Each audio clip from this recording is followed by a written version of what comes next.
पवन बह रही है और दूर से ही तुम्हारी सौगंध मुझ तक पहुंचा रही है कृष्ण। अंततः तुम अपनी राधा की ओर आ रहे हो।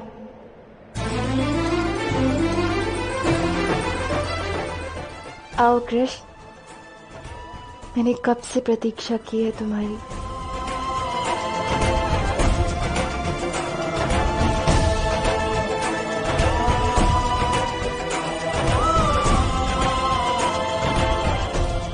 तुम्हारे चलने की आहट मुझे अनुभव हो रही है।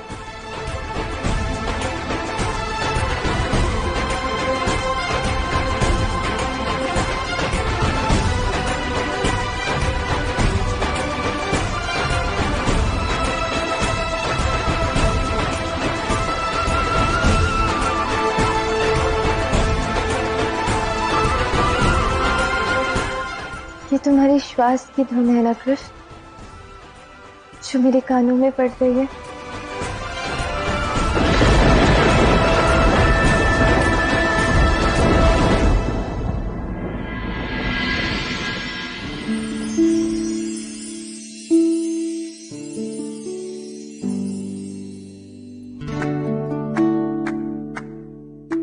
अंततः तुम आ ही गए, मेरी प्रतीक्षा का अंत हुआ।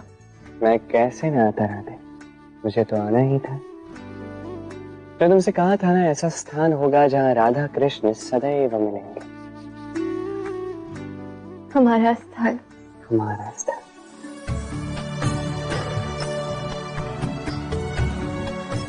कृष्ण, इतने युद्ध लड़े तुमने, जीत कर आए हो, द्वारका का निर्माण भी किया, इतना समय बीत गया किंतु तनिक भी वृद्ध नहीं हुए, बिल्कुल वैसे के वैसे ही हो,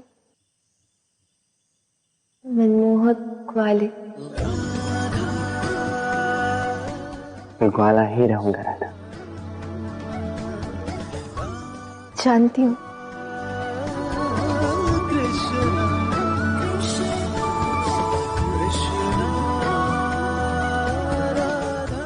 एक महत्वपूर्ण बात करनी थी तुमसे।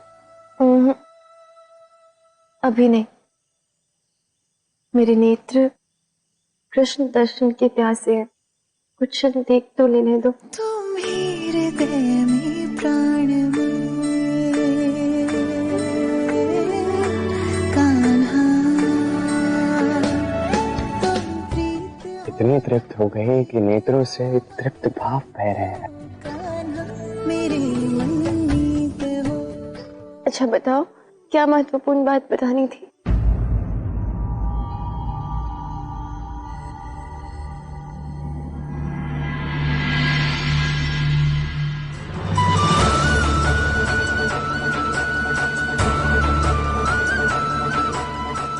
कृष्ण, बताओ भी।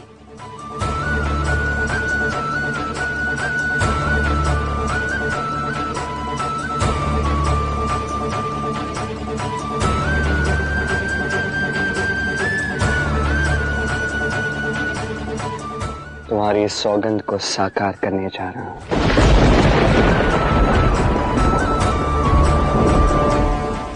किंतु मेरी सौगंध तो तुम पूर्ण कर ही चुके हो।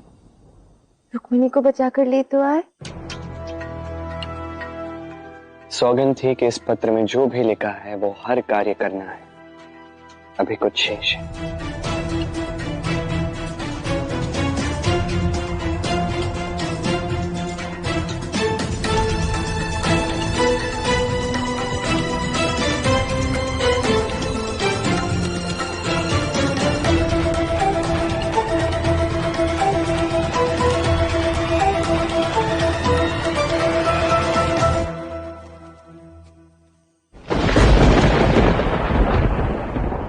मैंने तुम्हें अपने पति के रूप में स्वीकार कर लिया है कृष्ण, और अपने मन में तुमसे विवाह भी कर लिया है।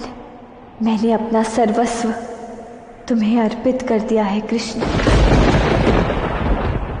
मैं तुमसे ये कहना चाहती हूँ कि मैं तुमसे अत्यंत प्रेम करती हूँ कृष्ण। तुम्हें मुझसे विवाह करने आना होगा।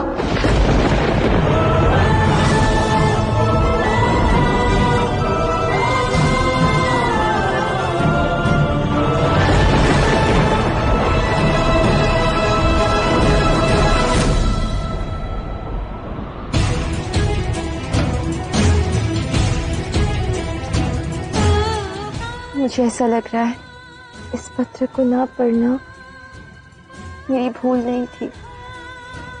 ऐसा प्रतीत हो रहा है कि ये नियति का विधान है कृष्ण, जो मेरे द्वारा पूर्ण होने जा रहा है।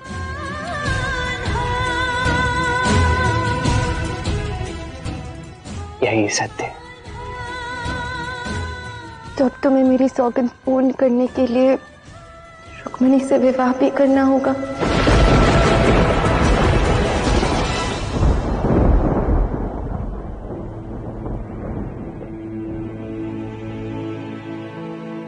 वही करने जा रहा हूं राधा,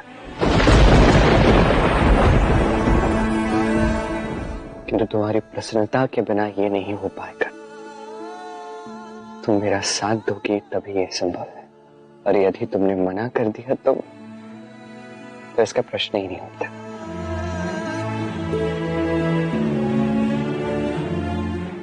कृष्ण, तुम ये मेरे लिए कर रहे हो ना, तो मैं प्रसन्न क्यों नहीं होंगी? क्यों तुम्हारा साथ नहीं दूंगी?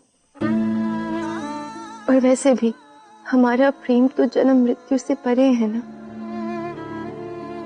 स्मरण है तुमने क्या कहा था कि तुम एक दिन पूरब से आओगे और मुझे सदा सदा के लिए ले जाओगे। कदाचित ये वो क्षण है ही नहीं, अन्यथा तुम मुझे ले जाते ना।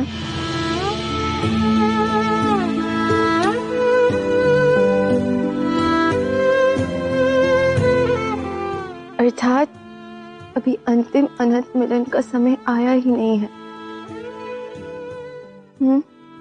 तो भला मैं तुम्हें रुक्मिणी से विवाह करने से क्यों रोकूंगी? कैसे रोक सकती हूँ? रुक्मिणी तुमसे प्रेम करती है कृष्ण, और यदि इस विवाह में उसे वो मिल रहा है जिससे वो प्रेम करती है, और यदि मेरे ना कहने से तुम्हारा उससे विवाह नहीं हुआ, तो मुझे क्या ही प्राप्त होगा? उसके दुख से मुझे सुख कैसे प्राप्त हो सकता है? कैसे? हमारे मिलन का वो क्षण तो अभी है ही नहीं, क्योंकि ये क्षण रुक्मिणी और कृष्ण के मिलन का है। कृष्ण,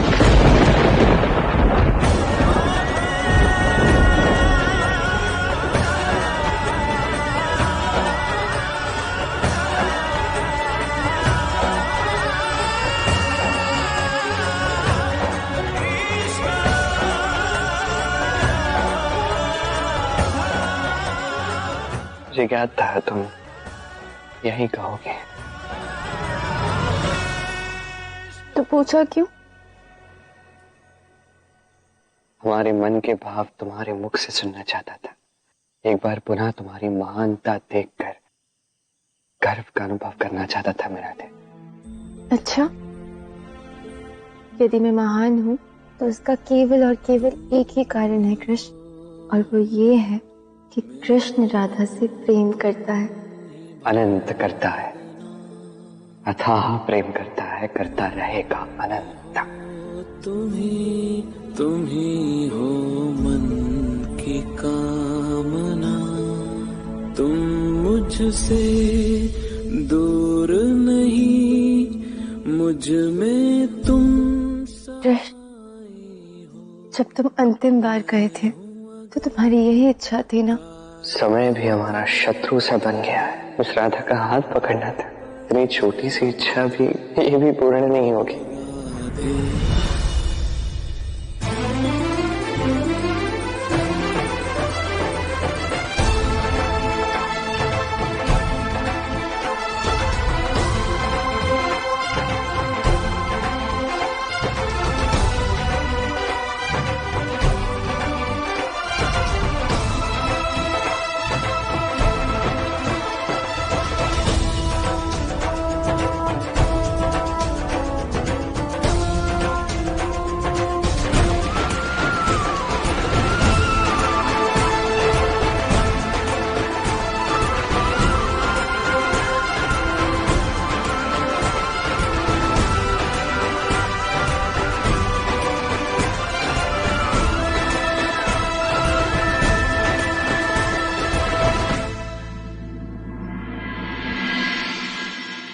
सूर्योदय हो गया कृष्ण।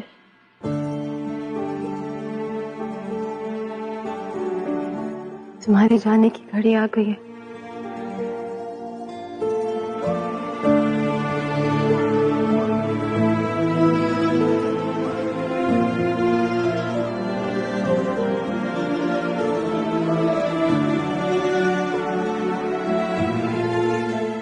जाओ। वैसे जाना तो कुछ ही क्षणों के लिए होकर रहा था, क्योंकि मैं तो बार बार आऊंगा मेरी राधा से मिलने। ये मेरा वचन था, है और रहेगा। यहां आकर जब भी मुझे प्रेम से पुकारोगी, मैं अवश्य आऊंगा। चाहे मेरे जीवन में कितना भी बड़ा, कितना भी महत्वपूर्ण युद्ध क्यों ना चल रहा हो, मैं अवश्य आऊंगा। चाहे समय कितना भी आगे क्यों ना बढ़ जाए, मैं अवश्य आऊंगा। आज्ञा दीजिए राधा रानी।